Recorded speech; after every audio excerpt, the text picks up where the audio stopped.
Assalamualaikum warahmatullahi wabarakatuh. Nama saya Gladys Prastika dari Prodi Ilmu Komunikasi Batch 12.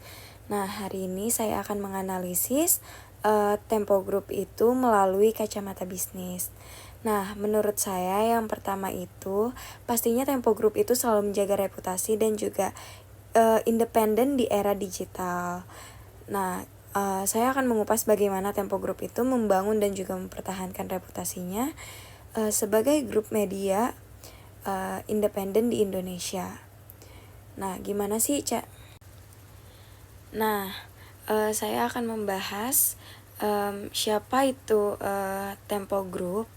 Nah, Tempo Group sendiri ini adalah salah satu grup media yang paling besar atau raksasa media yang berpengaruh di Indonesia, terutama di media online dan juga media cetaknya. Nah, Tempo ini juga dikenal dengan jurnalisme yang investigatifnya dan juga keberaniannya menyuarakan kebenaran. Di tengah gempuran informasi yang cepat dan juga media sosial, Tempo itu tetap ngejaga komitmen pada independensinya dan juga akurasi beritanya. Namun reputasi ini juga datangnya tuh nggak mudah. Tempo itu harus terus beradaptasi dengan perubahan teknologi dan juga perilaku audiens tanpa kehilangan identitasnya sebagai media yang kritis dan juga objektif. Nah, yang kedua menurut saya adalah strategi branding dan juga reputasi digitalnya. Nah, Tempo Group sendiri ini nggak hanya ngebangun reputasi lewat konten aja, tapi juga melalui branding yang kuat. Mereka itu konsisten banget menyampaikan pesan bahwa Tempo adalah media yang berani, independen, dan juga lebih berpihak kepada publik bukan kekuasaan. Jadi dia nggak terpolitisasi oleh apapun. Nah, di platform digital, Tempo juga aktif ngebangun engagement dengan audiens melalui artikel, podcast, video pendek, hingga infografis di media sosial. Mereka juga memanfaatkan YouTube dan juga Instagram untuk menyentuh segmen anak muda di Indonesia. Nah, itu juga salah satu strategi yang paling penting untuk memperluas jangkauan audiensnya. Yang ketiga itu tantangan dan juga krisisnya. Nah, pada tahun 2020, Tempo itu sempat kena kasus serangan cyber. Salah satu krisis besar yang dihadapi Tempo yaitu ketika situs mereka diretas pada tahun 2020. Gak lama setelah menerbitkan laporan investigasi yang sensitif, serangan ini juga menguji sistem keamanan digital mereka, tapi juga menguji kepercayaan dari publik. Nah, alih-alih merespon dengan panik, justru Tempo itu malah memperkuat pesan bahwa serangan tersebut tidak akan menghentikan kinerja jurnalistik mereka. Pernyataan resmi Tempo ini disampaikan secara terbuka untuk menunjukkan transparansi dan juga keteguhan mereka dalam menjaga prinsip jurnalisme. Yang keempat adalah budaya dan juga organisasinya, baik komunikasi internal maupun eksternal.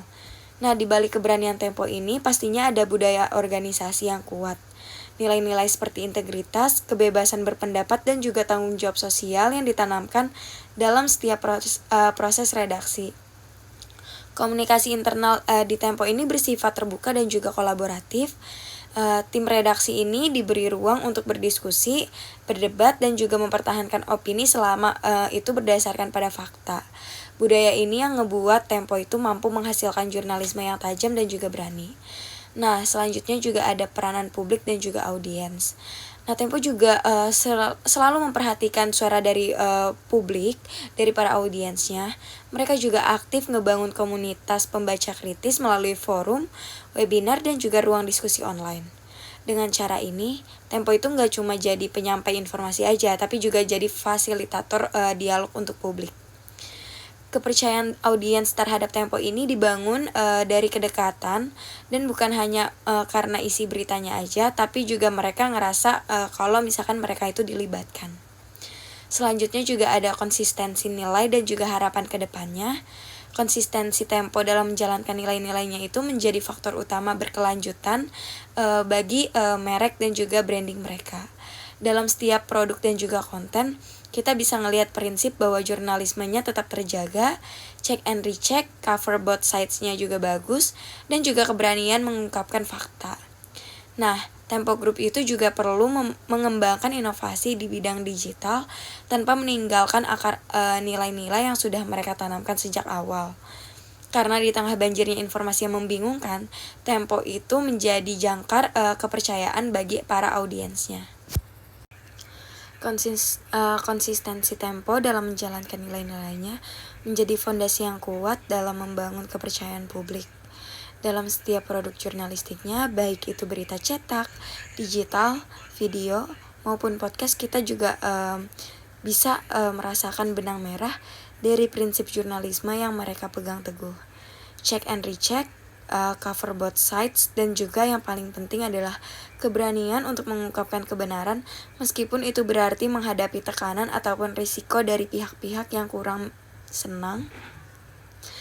Di era pasca kebenaran, ketika informasi palsu dan juga propaganda menyebar dengan cepat di media sosial, Tempo hadir sebagai simbol kredibilitas, dan juga banyak media yang mungkin tergoda untuk mengejar klik, viralitas, ataupun sensasionalisme. Tapi Tempo memilih jalan yang lebih menantang, menjadi media yang mencerahkan, bukan hanya sekadar menghibur. Mereka juga mulai membuka ruang kolaborasi dengan jurnalis warga, akademisi, dan juga komunitas sipil untuk memperkuat narasi-narasi publik yang selama ini jarang tersorot.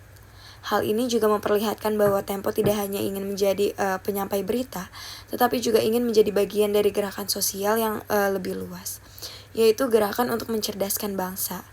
Dari sisi organisasi, mereka itu terus bertransformasi untuk menyesuaikan diri dengan dunia digital. Pengembangan Tempo Institute misalnya menjadi bukti komitmen Tempo dalam membina generasi jurnalis muda yang kritis dan juga berintegrasi. Di sisi lain, penguatan infrastruktur digital dan juga keamanan cyber juga menjadi fokus agar insiden peretasan tidak terulang kembali. Kedepannya, Tempo Group itu akan menghadapi tantangan yang lebih besar, yaitu bagaimana tetap relevan di kalangan Gen Z dan juga milenial muda yang lebih terbiasa dengan konten singkat, visual, dan juga serba cepat. Nah, ini juga memerlukan inovasi tanpa mengorbankan prinsip, menemukan titik temu antara kualitas dan juga kecepatan, antara independensi dan juga popularitas. Itulah PR besar media saat ini. Namun melihat konsistensi mereka sejauh ini, kita bisa optimis bahwa Tempo bukan hanya bertahan, mereka juga sedang menunjukkan bahwa jurnalisme berkualitas tetap bisa eksis, bahkan sangat dibutuhkan di era yang serba tidak pasti. Dengan kata lain, Tempo ini menjadi bukti bahwa media yang menjunjung tinggi etika dan juga integritas nggak hanya bisa bertahan aja, tapi juga bisa berkembang, berinovasi, dan juga menginspirasi. Lalu, di tengah badai disinformasi dan juga polarisasi opini, dan juga serbuan konten instan, Tempo itu hadir sebagai pelita. Ia mengingatkan kita bahwa jurnalisme itu adalah profesi yang mulia, dan media adalah pilar penting bagi demokrasi. Masyarakat yang cerdas itu juga membutuhkan informasi yang jujur, dan disitulah peran Tempo. Bukan hanya menyampaikan fakta, tapi juga merawat nalar publik. Tempo memang tidak sempurna. Tak ada media yang benar-benar sempurna. Tetapi keberanian mereka itu harus terus berbenah, mendengarkan kritik, dan juga memperbaiki diri adalah alasan mengapa publik masih percaya kepada mereka. Tempo Group itu bukan hanya media, tapi mereka juga institusi kepercayaan publik. Di tengah kebisingan digital, Tempo itu juga ngebuktiin kalau misalkan mereka itu berani, berintegritas, dan juga konsisten, dan juga masih punya tempat yang penting bagi landscape media di Indonesia. Sekian analisis dari saya, kurang lebihnya mohon maaf, terima kasih.